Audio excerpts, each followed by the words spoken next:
Brian was a friend, and he was supposed to be doing Sisters and Phantom of the Paradise. He had just gone through an experience with Get to Know Your Rabbit, which was very unhappy. So he said, "Can you get me out of this?" And we'd been friends in New York during his very early independent films. We read both scripts, and I was most eager to do Phantom. But Brian convinced us to do Sisters first, but Phantom was, to me, the treasure that I wanted to do, but we did Sisters first. And I think Phantom seemed so original and, for us, ambitious. And I remember after Sisters, he brought me a book called Carrie, and I said, it's been done already. Phantom is the one I wanted to do, and I turned down Carrie. But I think it was its originality and its sense of humor. Life! But I'm innocent! Swan stole my music and framed me! We had done Sisters and sold it to Sam Arkoff at AIP. And it was a successful movie, particularly because of the drive-in success. And we started developing Phantom with AIP. And then the budget we had at the last minute was cut by like $5 million from what we thought AIP would do it for. And Brian and I said, we can't do it. So they were using our money from Sisters to pay for our pre-production on Phantom, so they thought they had us in a squeeze. And my mother had just been engaged to her third husband, who was friends with Gus Byrne. And we went to an engagement party at my mom's house. And I told Gus about this terrible predicament we were in. We were starting pre-production. They were using our own money, and then they were cutting our budget, which was far below what we could afford to make it for. So he said, let me get back to you. And he got together with Gabe Katska, who was his partner in a film production company. And the next day, Gabe had checked out Brian and us, and Gus said, we'll finance Phantom. So that it was like a miracle that we were able to find a solution to making the film in the first place because of this chance encounter with Katska and Byrne. The Phantom was pretty inclusive. We were financing the film. We were using our family's toy factory to shoot the film, and we were present throughout the shooting in Dallas and New York, and a time which I enjoy the most, when I'm most involved. It's easy to be removed and be more an executive, but at that time I was very integral in the process.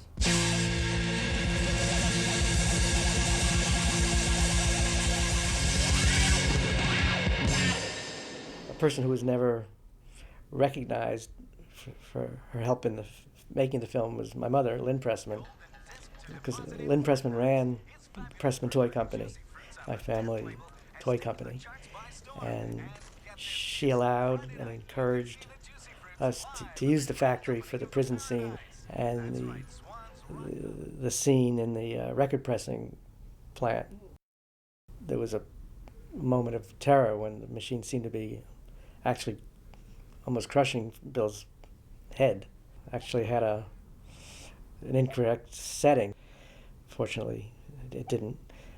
But Lynn's help in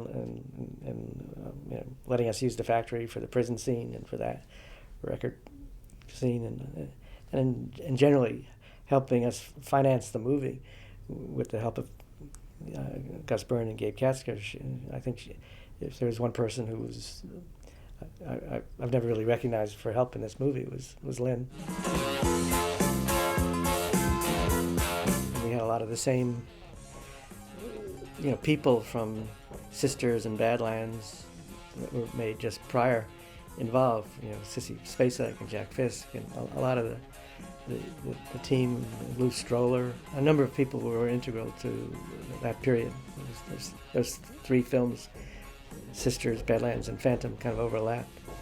We were all young and excited about doing the movie, and we had some problems. I remember the Teamsters got on our case, and my friend at the lab was actually dealing with the unions behind my back, and there were things going on that we were learning about how to make movies within a corporate space, but we were pretty innocent and pretty enthusiastic about the moment. Half asleep, I hear a voice. Brian enjoyed his own work. He was very, when something worked, he was very exuberant and full of laughter. But yes, he was a very good editor, and developed Paul Hirsch, who went on to edit Star Wars and other great movies, and that was our editor on Sisters and Phantom, and he had a great talent for editing. Wonder what's become of. When Fox saw the finished film, they liked it, and that is the difference between just considering it as a screenplay and seeing it as a finished movie. Remember when Fox bought it, it wasn't a horror film, it was a horror film, it was a musical, it was a comedy, it was several different genres in one. I remember I was, for some reason, in a room at the Westbury Hotel in New York on Madison Avenue, and getting a call from Gordon Stolberg, who was the head of Fox, reporting the first weekend's results and being very disappointed, and just finding out then that the film wasn't going to be the smash hit that we hoped it would be. We had concerns about the marketing campaign, still hoped against hope that it would do well, but it was not the cool campaign that we thought matched the movie. It was playing to a kind of teeny bopper idea of what the audience would be. What happened was Rocky Horror Picture Show became successful in its re-release, and so we tried to do the same thing with Phantom, and we did our own campaign and re-released Phantom, and I think the film was better regarded in the re-release than the first. So that's where I guess the connection with Rocky Horror Picture Show came in its success as a re-release. Out of a heart-stopping history of horror, Caligari, Frankenstein, King Kong, and now, Phantom of the Paradise. They crushed his face, destroyed his voice, but they couldn't keep him from the woman he loved. From 20th Century Fox. I remember when Fox bought it,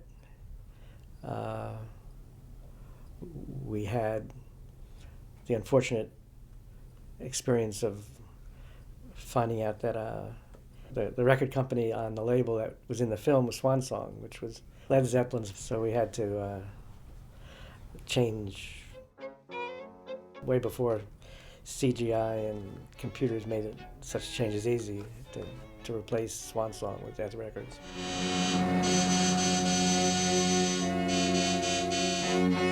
Our office committed the most fundamental blunder a film company can do.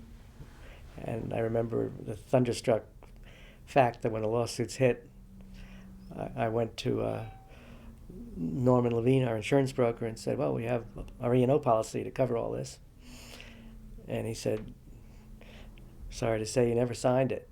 It was never, we actually never had the insurance that a film has to have in making a movie. And that was one of the biggest blunders of my film career. The fact that there were legal claims on most films that are finished would not be such a problem if the insurance had been there. So that's what made us really have to hustle. And Universal sued us for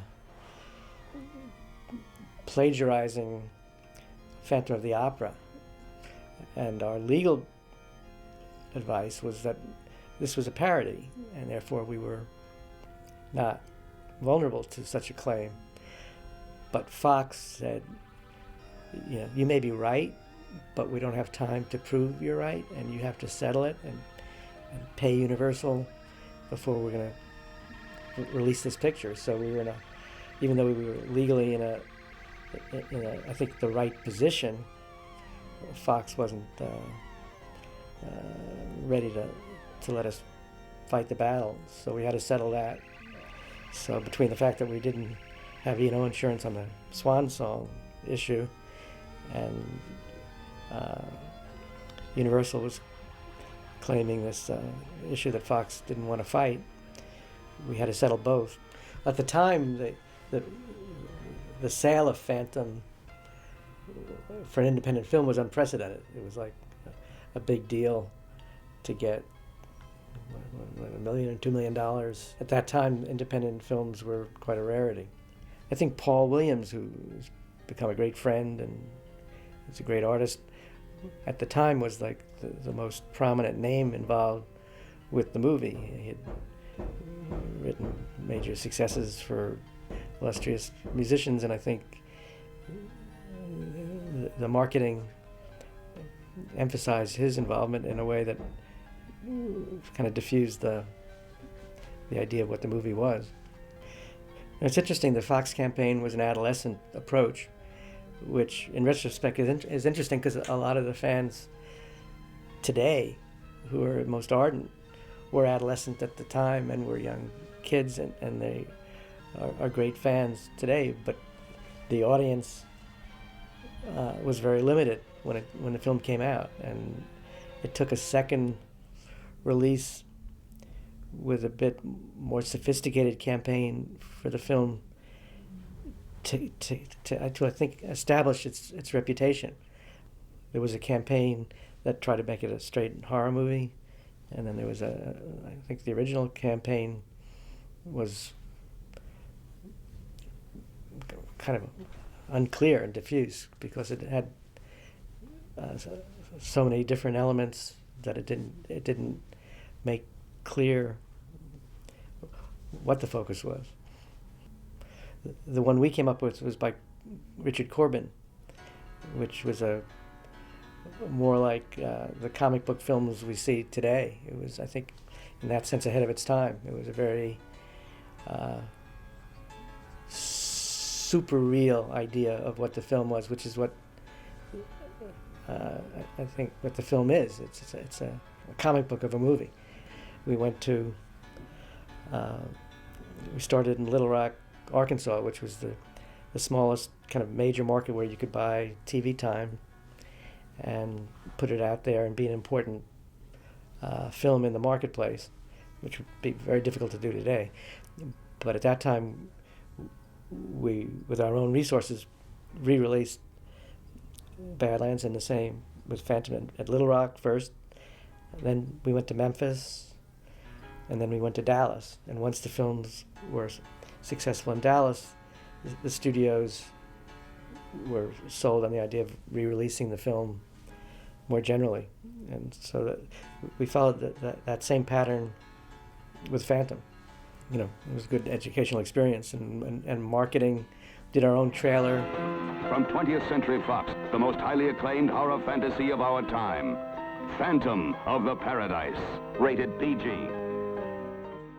Jack Shoulder and a guy named Paul Gurian, if I remember correctly, were two filmmakers. Jack went on to direct other films, but at that time they were doing trailers, and we worked together and created the trailer that was used, and the commercial that we used for the TV campaign for Phantom, and it worked better. The film actually did business the second time around.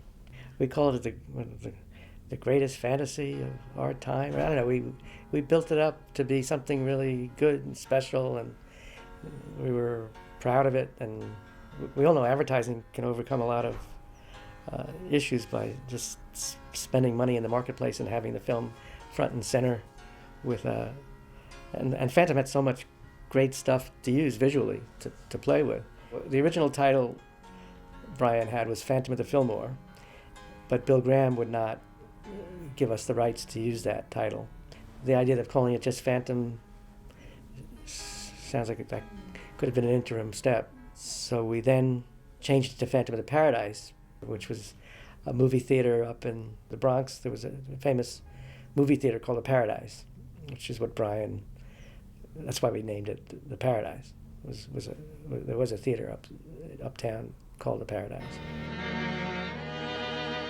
I think the thing that marketed films then as it is today, or until recently, it was television.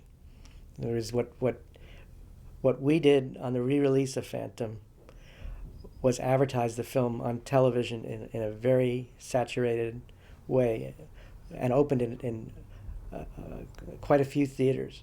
It wasn't handled as an art film. It was handled as a commercial mainstream movie, and that worked. And the poster was changed, the trailer was changed, but I think the biggest change was we spent, at that time maybe it was $30,000, but that was a huge amount of money to spend to open a film in Little Rock, and that's what I think made the difference. It was the intensity of the marketing. I always thought it was a wonderful movie, but I hadn't seen it in a while, and I saw it at the Brooklyn Academy of Music at BAM with a full house maybe a couple of years ago, and it really hit me how it worked and how special it was. The fans seemed to be more centered in France and Spain and in Europe than here. And then when I saw the film at BAM, I really did have a new appreciation for it. That it really worked and was just a great, exuberant film, a great cinematic invention.